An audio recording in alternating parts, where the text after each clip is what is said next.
The winds can be absolutely vicious out here, y'all. Let me show you what happened yesterday.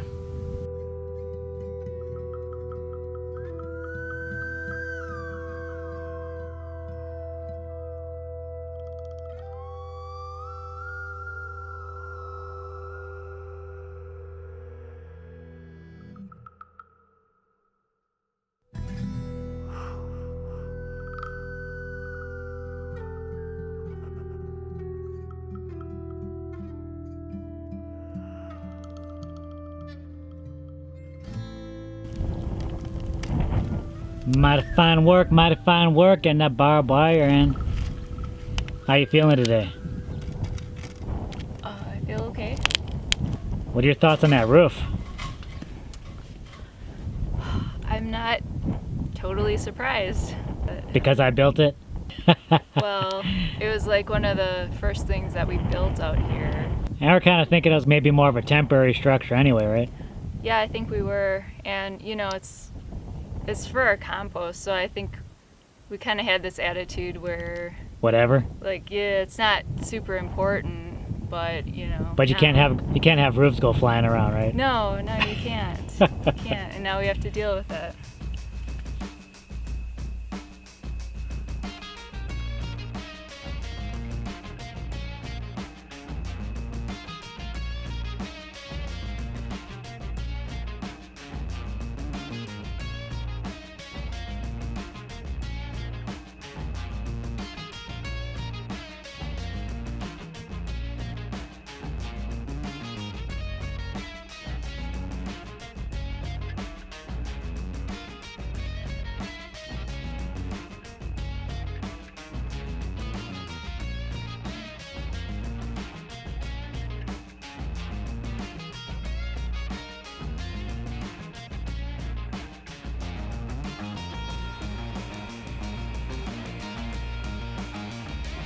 One thing about that crazy wind is not only did it blow the roof off the hacienda, but it started blowing everything around here. All the water jugs got blown in, and then even some of the coffee cans that we've been using for the Earthbag build got blown into the other pit across the way. Now I gotta go down there and get them.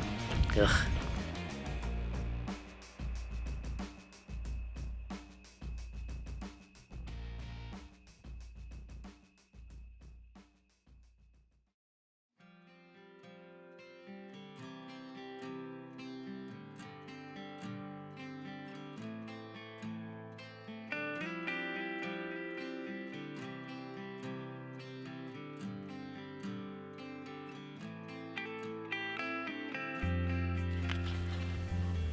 Do you need help with the barbed wire?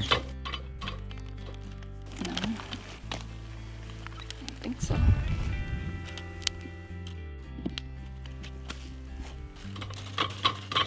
You got any advice for people that want to do barbed wire that well? There are easier ways of doing this.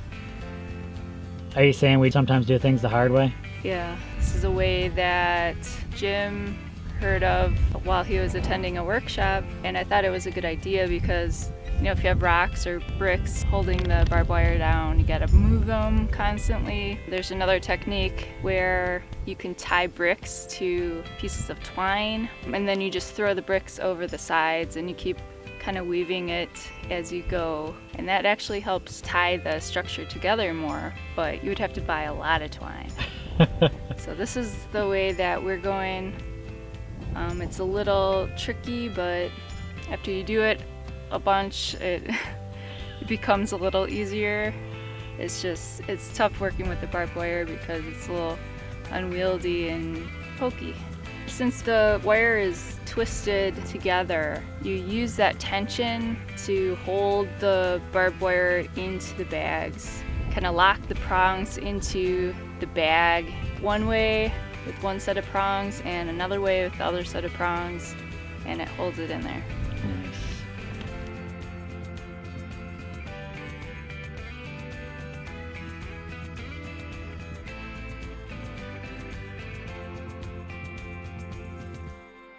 Yeah, course 14 underway.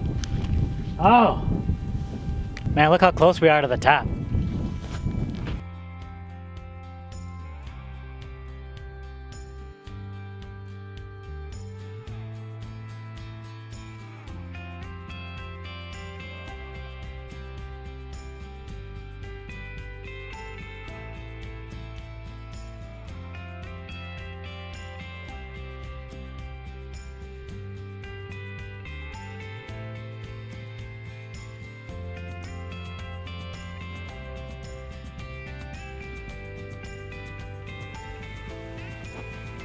What you looking at? Mud dauber's back. Mud dauber. Dang, we're kicking chicken out here, girl. Chicken. Kicking chicken. Don't kick chicken. Okay, but if chickens were progress. Then kick their butts. Sorry, no chickens were harmed in the making of this Earthbag root cellar. No actual chickens were kicked. Dang, I think we just got 8 more bags left. It's crazy. Jess is filling the bags, I'm filling the dirt. We're just moving right along. Got like 18 bags done. Took maybe like a couple hours. It's crazy.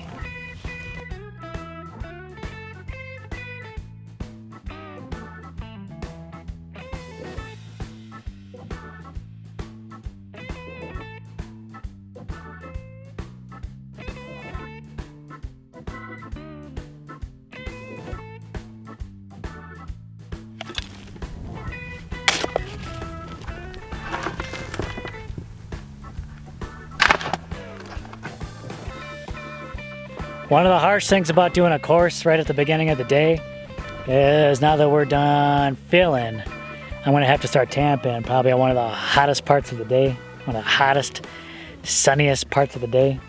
That's okay though, just gotta get in there, get it done. What can you do?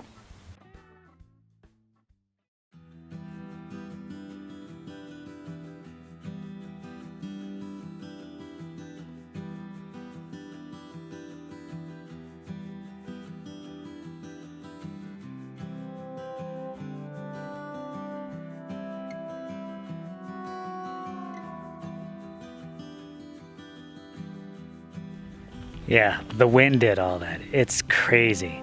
I kind of built this with the fact that it might have been a temporary structure in mind. Yeah, and then now looking back at it, maybe I should have built it stronger. I mean, one, we're probably going to be still utilizing it even with the new house. We just figured we didn't have to move the whole hacienda over. We could probably just walk our buckets over here. Not a big issue, so we're just gonna leave it. But I knew I kind of was using substandard materials. Some of the materials are still kind of old. Everything's gotta come down. The whole frame just came off and then flew over, which is crazy. But the metal panels look relatively undamaged. Another big thing is I never treated this wood at all.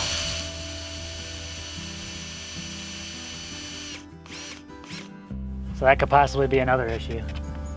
It's tough to see something like this, and I'm definitely gonna have to go in and just kind of like repair it, make sure I get a stronger, sturdier build. I definitely have a better idea of how strong the winds are and how I need to build it to make it much more secure. Obviously, with the roof I built for our rainwater harvesting system, no issues with that, even with the really incredibly strong winds, and it's a much bigger roof. So applying what I've learned with that roof, I'll take it onto here and we'll get this built much better. And hopefully it won't go flying anytime soon. Look at this hurricane strap, man. It is done for. These things are pretty tough, so to see it bent up like this is just crazy. So we get some really high winds out here, but it's those gusts you gotta watch out for, because when they come through, they can come through really strong. And obviously you can see what happens, so you have to plan for those gusts as well.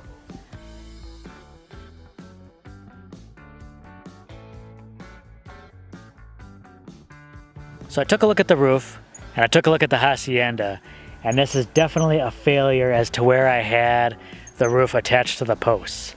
It must not have been attached very well, and that's where the failure occurred, and it lifted the whole roof off, frame and everything. All right, last one in for the front row. Now to work on the back one.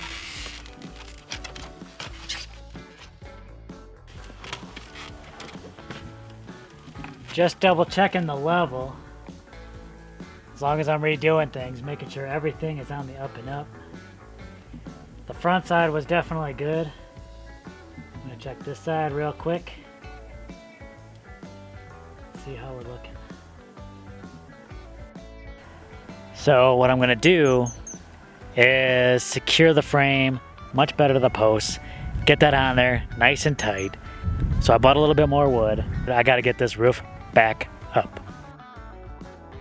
Technically, you don't need to pre-drill with these timber lock screws, but I find that since I've been putting them so close to the edge that they kind of split the wood. So I'm trying to avoid that.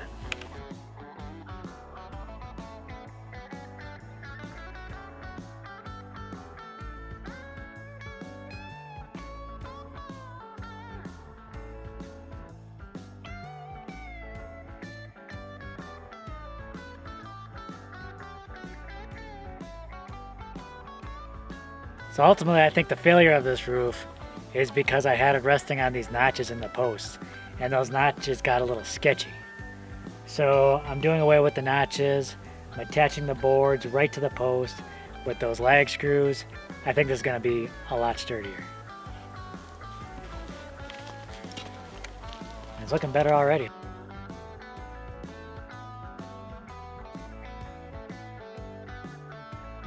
Are you taking a shower tonight? Any particular reason why you ask? I definitely got to wash this off before getting into bed. And I'm still not done. I'm still prepping a lot of those 2x4s. I'm going to prep all those 2x4s before they go up. Nothing cooler than burning wood at night.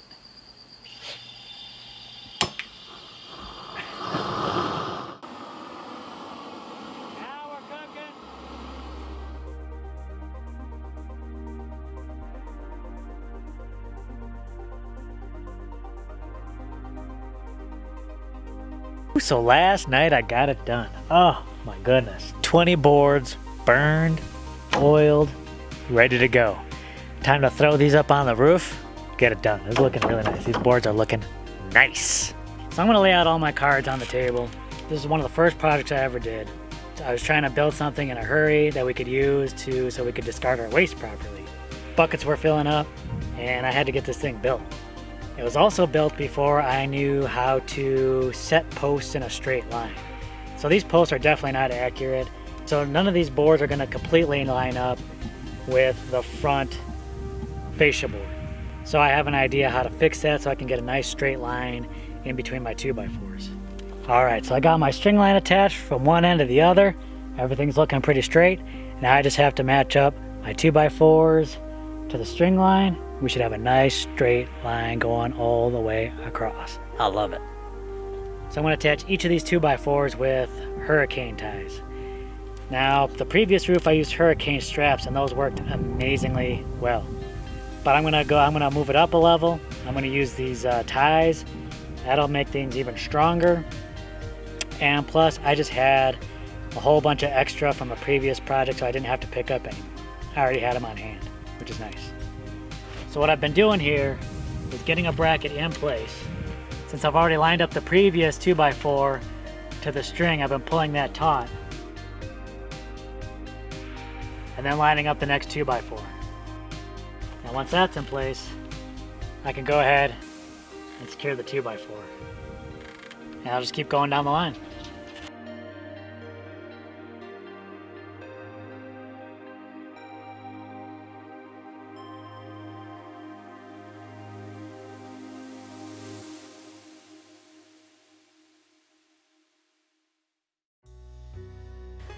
So I started putting the purlins up, and then I realized I was getting ahead of myself. I want to make an adjustment to these rafters. I want to give them a straight edge, 90-degree angle, so that when I put my fascia board up there, it's completely flat, and then I'll be able to direct that flow for future water harvesting. So I just used a simple tool here to get my 90-degree angle, and I made my marks, 90 degrees.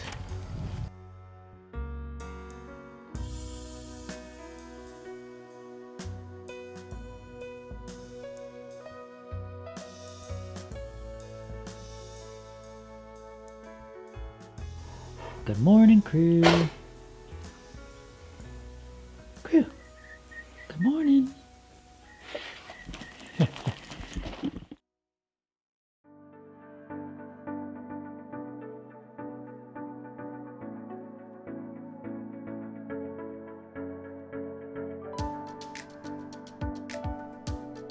Morning, everyone. As you can see, the purlin process has already started. So I'm just placing these boards about 2 feet on center. Did I tell you I'm afraid of heights? Not really afraid of heights. but I do get vertigo when I get high enough. So just trying not to get vertigo. I don't want to make a mistake out here and then fall down in the compost. That could be a pretty bad mess.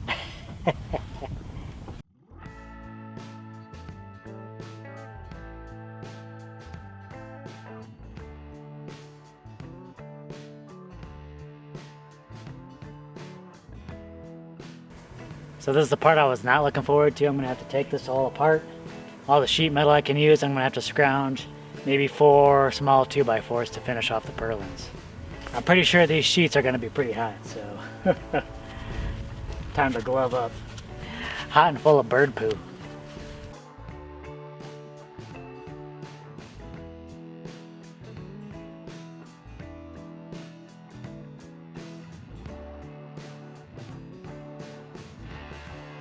All the panels look to be in really good shape. That's the best news of all. I think one of the most expensive parts of doing a roof like this is the metal. The metal gets expensive. I should be able to reuse all those panels and just line them right back up there. Just a bit nervous. Want to make sure the metal is straight and even, because if I make a mistake here with the metal, you're gonna see that all the way down the line. It's gonna get staggered, but I think everything I did here should be incredibly straight, so if I just get it right here with the first piece, I think we'll be good. So I pretty much got all my panels in place. Now, just gotta cinch it in. And I'm losing light. You just never know if those winds are gonna kick up, and then all the panels that I put up here just don't want that to happen. I tell you, it's probably something I should have done before it failed, but I have a lot of confidence going forward. But this has been a really big lesson for me. I usually have the mentality of rush, rush, rush, get things done as quickly as possible. And I probably got that mentality from all my years of working. But this lifestyle has really taught me to just kind of slow things down, get the job done right the first time. And that's been a difficult lesson for me to learn. I'm still learning that lesson. Slow down, take your time, get it done right. And this house, we're definitely gonna take our time and do it right. So stay tuned, because we're almost done with this root cellar. Very exciting. You gotta see us finish the walls. Don't forget to like, subscribe if you haven't, and we'll catch you on the next video.